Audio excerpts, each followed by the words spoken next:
but never forgotten. No real love or hate is wrought upon by Lethe.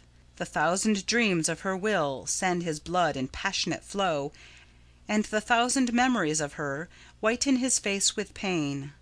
Friendship is intermittent, and passion forgets, but man's single love is eternal. Because woman's love is responsive, it never dies. Her love of love is everlasting. Some threads in the fabric she has woven are like shining silver. Others are somber, broken, and stained with tears. When a man has once taught a woman to believe his love is true, she is already, though unconsciously, won. All the beauty in woman's life is forever associated with her love. Violets bring the memory of dead days, when the boy lover brought them to her in frequent heaps. Some women say man's love is selfish, but there is no one among them who has ever been loved by a boy. Some Lost Song. Broken, hesitant chords set some lost song to singing in her heart. The break in her lover's voice is like another long ago.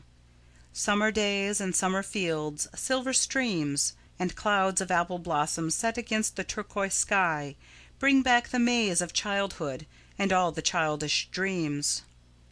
This is another thing a man cannot understand, that every little tenderness of his wakes the memory of all past tenderness, and for that very reason is often doubly sweet.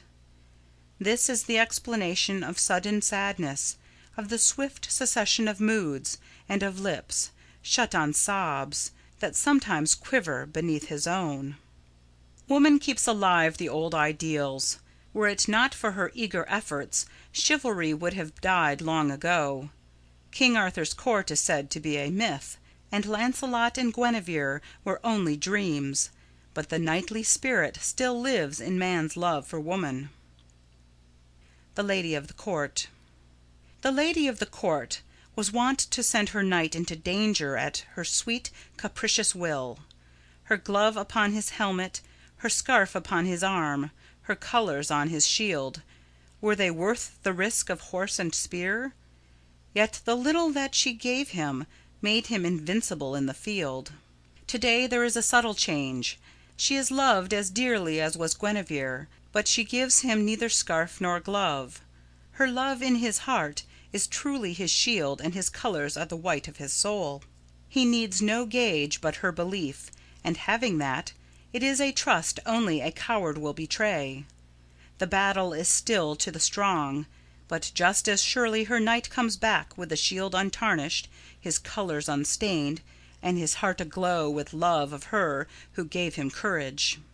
The centuries have brought new striving, which the lady of the court could never know.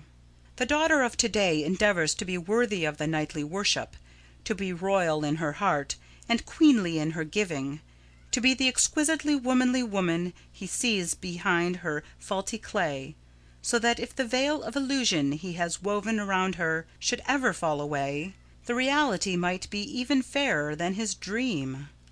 Through the sombre pages of history the knights and ladies move, as though woven in the magic web of the Lady of Shalott. Tournament and shield and spear, the Round Table and Camelot, have taken on the mystery of fables and dreams. By grace of magic. Yet, by the grace of magic, the sweet old story lives to-day, unforgotten because of its single motive. Elaine still dies for love of Lancelot.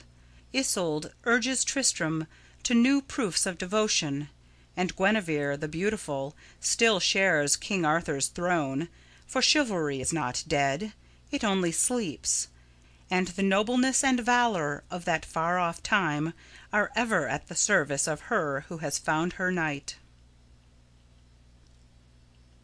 End of Chapter 3.